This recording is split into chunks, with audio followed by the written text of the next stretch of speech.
Yo, listen up. What I'm dropping isn't your average update. This massive revelation totally flips the entire script.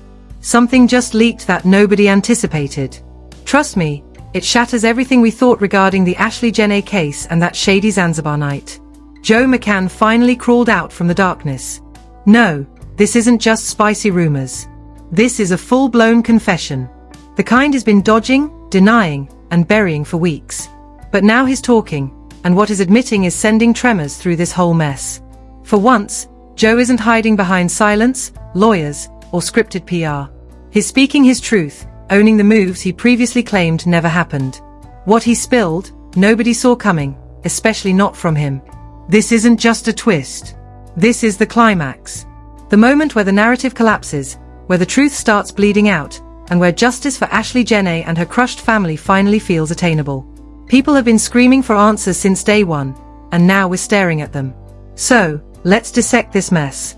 Exactly what he claimed, the underlying meaning, and why this ruins everything for those tracking every detail.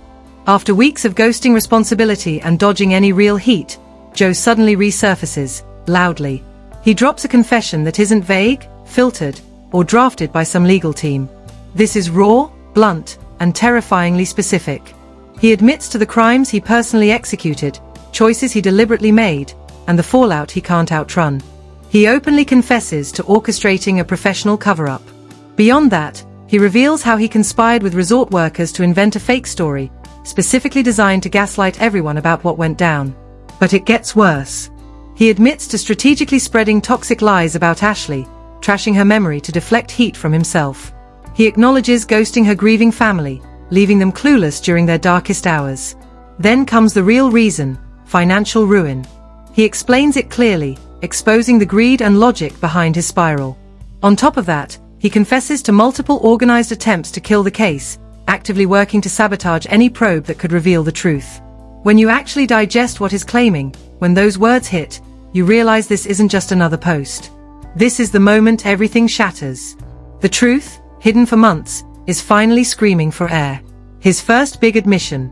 That Zanzibar villa brawl wasn't some minor spat or petty fight. No, it was way more violent, way more intense than anyone was originally told. Then the story gets even darker because Joe doesn't just offer vague hints. He dives deeper into details that completely torch the version of events we were fed. He admits that the fight that night wasn't just shouting, it turned physical. He acknowledges that he turned aggressive, that things peaked faster than he could manage, and that in that split second he lost everything: his temper, his mind, and ultimately the entire situation. For the first time, he openly admits to crossing a line he never publicly touched. A line that shockingly wasn't a first in his past. And that admission, that's the detonator, the spark that torched the house. Because now he's no longer playing victim, he's putting himself right at the scene. He's admitting that his own moves, his own brutality triggered the chain reaction that killed Ashlee that night. That changes the game. But it doesn't stop there, because the next part is nuclear. Joe goes on to reveal that the entire timeline we swallowed, the one police gave, the one the public bought, wasn't just wrong. It was totally manufactured. According to him, it was crafted from scratch as part of a scheme. He admits that he didn't work alone, that others helped, and together they meticulously staged a fake sequence to fool everyone. That story about the worker needing a charger and finding Ashlee, he now claims it was total fiction. It was scripted, planned, a perfect distraction meant to give him a solid alibi. Every detail, every move, every clock-in, it was all rigged to make it seem impossible for him to be guilty. What's even creepier is how he describes specific staff being planted at specific times to sell this lie like pawns in a rigged game. He admits to coordinating directly with resort staff, ensuring everyone followed the script, that nobody slipped up, and that the story stayed identical no matter the pressure. This wasn't panic. This was strategy, a cold effort to own the narrative from the jump. And then comes the part that stings even more, because Joe doesn't try to distance himself from the lies. He owns it fully. He admits that he wasn't just watching from the sidelines. He was coaching the team the second the tragedy happened. He was actively barking orders on what to say, what to burn, and who needed to vanish. He confesses to calling staff instantly, having deep talks about what lie would be fed to the cops, and making sure anyone who knew the truth stayed quiet. He admits to guarding the lie at all costs, regardless of what evidence might pop up later. In his own words, this was about keeping power, about ensuring the truth never saw daylight. What he's describing here isn't just lying. It's a massive obstruction of justice, rigging silence, coaching witnesses, and killing any real probe before it could even start. And just when you think it's peaked, he drops another bomb. Those rumors that poisoned the internet about Ashlee, the ones that trashed her name and created confusion. He admits he launched them. He confesses to being the secret source behind those escort claims, revealing it wasn't random trash. It was calculated. He says he worked the shadows to push that lie to ensure it hit social media, to ensure people started doubting who Ashlee really was and why. Because if her name was trash, if people judged her, then maybe they wouldn't look as hard at what actually happened to her. Maybe they wouldn't investigate. He admits this was all a game, a cold attempt to rig perception, to distract the world, to save himself by killing Ashlee's image. He thought he could rewrite the whole thing. And that might be the most twisted move of all. And just when you think the facts couldn't get more toxic, he pushes further into territory that feels rigged, cold, and almost impossible. He openly admits that trashing Ashlee's name wasn't a mistake. It was tactics, a planned move, a defense shield built to save himself by murdering how the world remembered her. This wasn't panic. This was business. Then he exposes his financial collapse. And it's a total disaster. He reveals that his crypto fund, Asymmetric, wasn't just failing, it was burning down. Millions were gone, investors were losing everything, and the walls were closing in from every side. Lawsuits were coming, names were trashed, and he was staring at total bankruptcy. He admits he was desperate. Desperate for an exit, for a restart, for something massive enough to flip his life overnight. And while he doesn't quite spell it out, the vibe is incredibly heavy. He admits he had motive, he had tools, and most importantly, he had timing. Everything clicked the exact second he needed it. That alone asks questions that are impossible to dodge. But then comes another point that's impossible to ignore. The way he handled talking to Ashlee's family. He admits he sat there for 11 full hours before calling.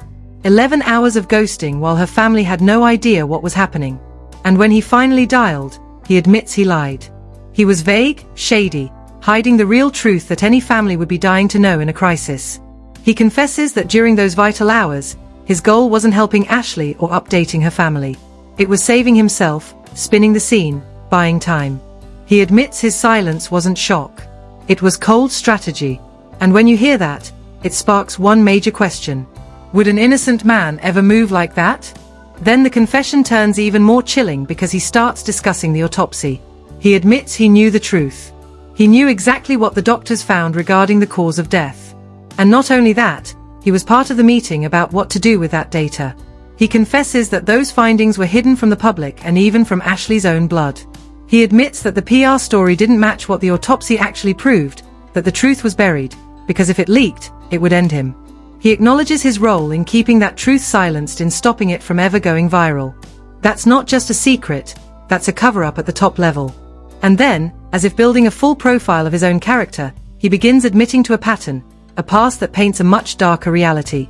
He confesses that violence wasn't new, that in old relationships, including his first marriage, there were brawls, that his partner was terrified of him, terrified of his rage. He even admits to ghosting during the most sensitive time possible, leaving while she was pregnant with their second baby. This isn't a one-time snap. According to his own words, it's a cycle, a pattern of behavior that haunts him from one girl to the next. He admits he's a predator when things don't go his way. And that history, whether fans want to admit it or not, adds another layer to everything that went down. But one of the most explosive parts of this whole confession happens when he mentions his power. He admits he wasn't just some tourist in Zanzibar. He had ties, juice, access to the heavy hitters in power. He confesses that being a regular visitor plus his cash gave him perks that normal people just don't get. And according to him, those perks counted. He admits he was able to use those ties to rig how the mess was handled, to control how the probe moved. He confesses that certain bosses didn't look as hard as they should have, that things weren't probed as deep as they could have been. And when you hear that, it suggests something even darker. That the truth may not have just been buried. It may have been protected. This is the moment everything finally flips. After weeks of lies, silence, and ghosted questions, the truth isn't hiding anymore. It's center stage. What we're witnessing isn't just some case update. It's a total reset. Every word of that confession is being dragged, dissected, and blasted by experts, cops, and the internet who have been screaming for truth since day one. The script has flipped, and it's obvious things will never be the same. For Ashlee's family, this is the win they've been chasing. The proof that the lie they were sold was garbage. For the world, it proves that those crazy theories were actually facts. And for justice, this is the start of real smoke where moves finally meet the heat. But we're not done. In fact, we're just getting started on something massive. Share your thoughts below. Did Joe finally crack, or is there more to this twisted saga?